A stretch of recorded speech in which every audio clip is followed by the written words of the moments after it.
और उसका कोई दोस्त मंच पर जाकर के अगर उसको कह दे और शैलेंद्र या तुम तो बढ़िया अभिनय करते हो, तो बोलो लीला बिगड़ जाएगी कि नहीं बिगड़ जाएगी? जबकि है उसी का दोस्त, लेकिन वहां मंच पर नहीं बोल सकता क्योंकि वहां वो अभिनय कर रहा है। तो भगवान इस रंगमंच पर आकर के लीला करते हैं, अभिनय करते हैं।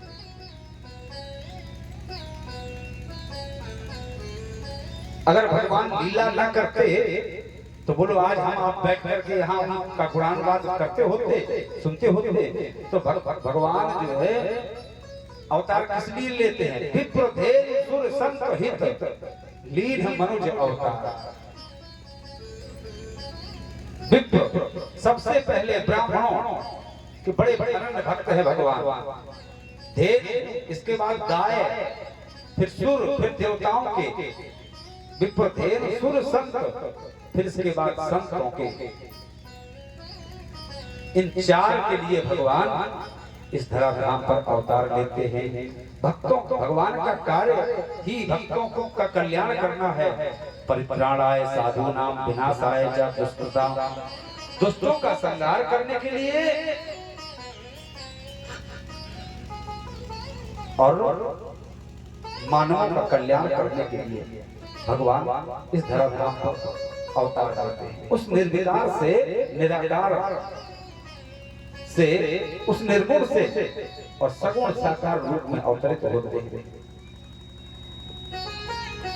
दूसरा कारण ये है कि अगर परमात्मा निर्गुण से सगुण ना बने तो बोलो उस निर्गुण को कितने लोगों को क्षमता है कि उसको जान ले? अरे जिसका ना कोई गुण है, जिसका ना कोई रंग है, ना रूप है, जिसको ना हमने कभी देखा ना सुना, तो हम किसका चिंतन करेंगे? बोलो। अब आप अमेरिका ना गए हो तो क्या आप अमेरिका को अपने आंखों में देख सकते हो? बोलो। दर्शन कर सकते हो अमेरिका का? नहीं कर सकते। अब जैसे दिल्ली का लाल किला आपने ना देखा हो, हम खूब बताएं आपको कि दिल्ली में लाल किला है, तो आप कहोगे होगा, क्या लेना देना? लाल किला क्या है? इसलिए अपने भक्तों में विश्वास बढ़ाने के लिए, भक्तों को जनाने के लिए, भक्तों को सुख देने के लिए, भक्तों को राह बताने के लिए भगवान इस धरती पर अवतरित होते हैं। सबके बस की बात नहीं है उस निर्गुण को जानना। बड़े बड़े अमलात्मा, विमलात्मा, योगींद्र, मुनींद्र, कपींद्र हजारों हजार वर्ष तक किए रहो बंद आंखें, तो क्या वो ध्यान करने से आ जाएगा? सबके बस की बात नहीं है कि अपने मन को एकाग्र कर ले, क्योंकि ये मन बड़ा चंचल है। नारद जैसे ऋषि, विश्वामित्र जैसे ऋषि 60,000 वर्ष तक तपस्या की, लेकिन मेनका ने आकर के उनकी तपस्या को भंग कर दिया। बोलो कर दिया कि नहीं कर दिया? पता होगा। तो जब इतने बड़े बड़े महात्मा अपनी समाधि को नहीं साध पाए, तो हम साधारण मनुष्यों की ताकत है कि उस निर्गुण निराकार ब्रह्म को जान लें, देख लें।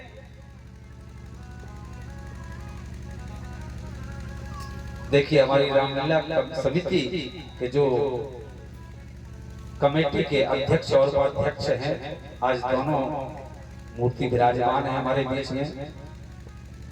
आपके ही ग्राम के जिला पंचायत सदस्य हैं शिव प्रसाद जी, और हमारे भल्लू भैया जो पूरे यज्ञ का कार्यभार देखते हैं।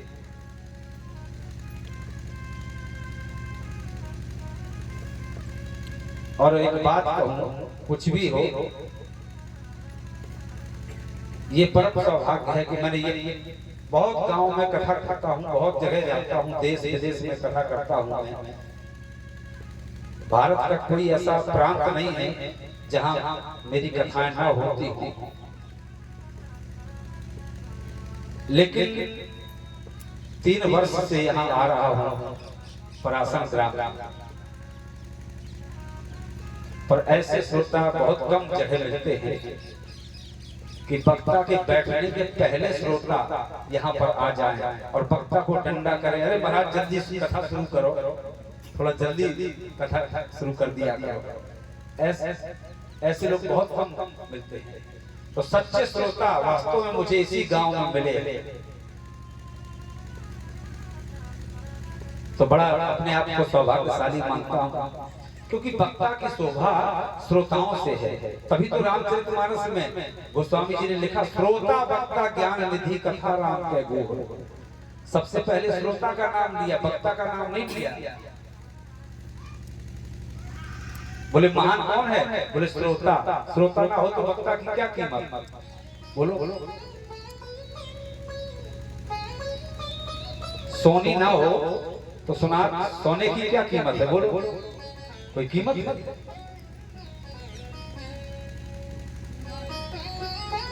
बोलिए वृंदावन बिहारी लाल की जय। तो मैं चर्चा कर रहा था कि निर्गुण से सगुण रूप लेकर के क्यों परमात्मा आते हैं। तो परमात्मा का एक ही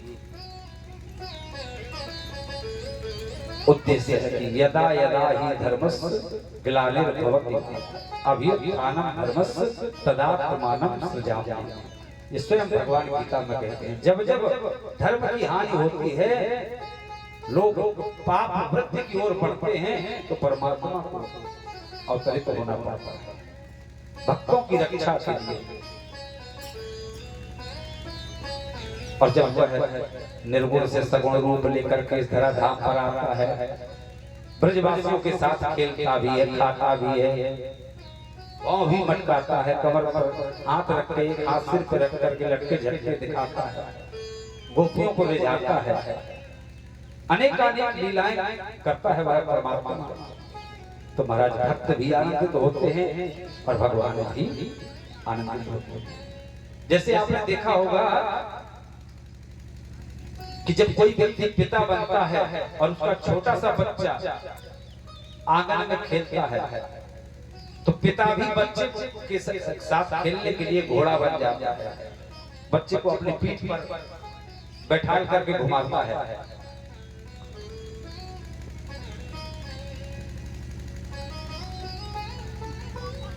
ऐसे ही वो जगत पिता अपने बच्चों के साथ खेलता है। इसीलिए तो उसने सृष्टि रची, क्योंकि अकेला व्यक्ति नहीं रह सकता है। आपको एक कमरे में बंद कर दिया जाए, ना कोई आपसे मिले, ना आपसे कोई किसी को मिलने दिया जाए, तो बोलो कब तक आप अकेले रहोगे? वहाँ कमी ना बढ़ेगा। तो इसीलिए उस परमात्मा ने ये सृष्टि रची और अपने बच्चों के साथ में वो खेलने के लिए आता है। क्रीड़ा, भगवान की ये क्रीड़ा स्थली है धरती। इसीलिए भारत भूमि पर भगवान बार बार कभी शेषावतार, कभी अंशावतार, कभी कलावतार, कभी आवेशावतार, कभी रुद्र अवतार में अनेक रूपों में भगवान अवतरित होते हैं समय समय पर।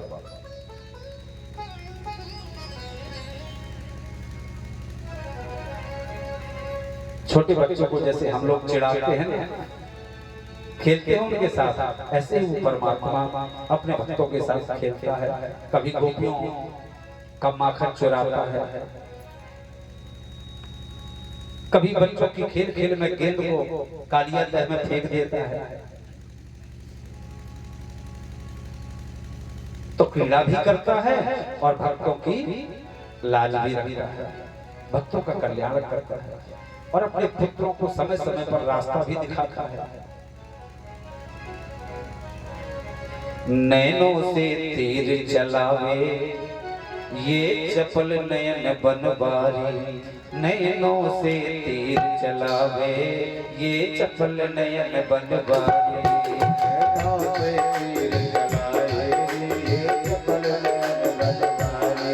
राधा बल्लभ मदन मुरारी ये गोवर्धन गिरधारी, राधा बल्लभ मदन मुरारी ये गोवर्धन गिरधारी। नैनों से तीर चलावे ये चपल नयन बनवारी, नैनों से तीर चलावे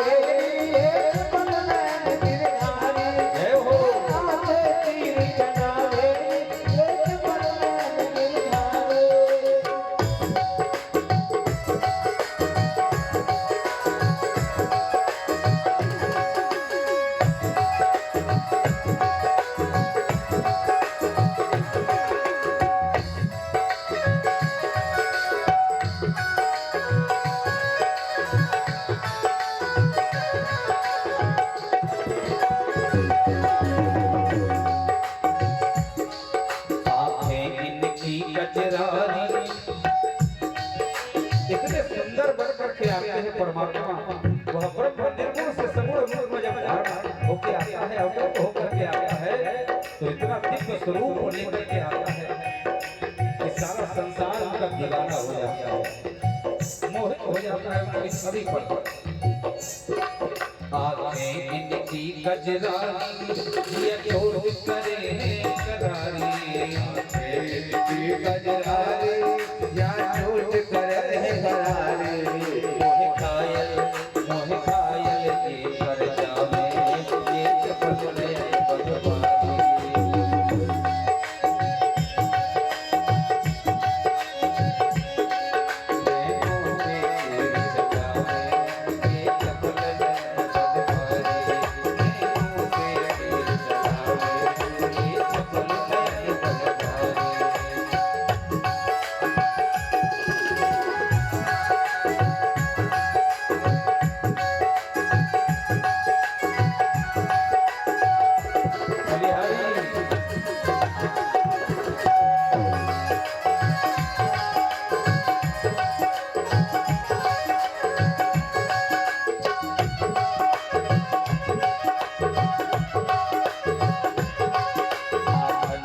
मटकी फोड़े ऐसे ऐसे लीलाएं करते हैं मेरे गोविंद।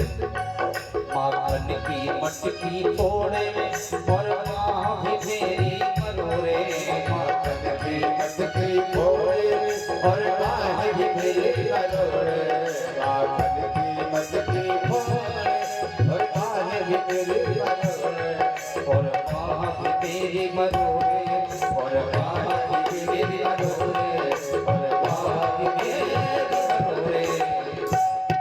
ये तो माखन खूब लुटावे, ये चपल नैन बदलावे, ये जलावे, चपल नैन बदलावे, ये चपल नैन बदलावे।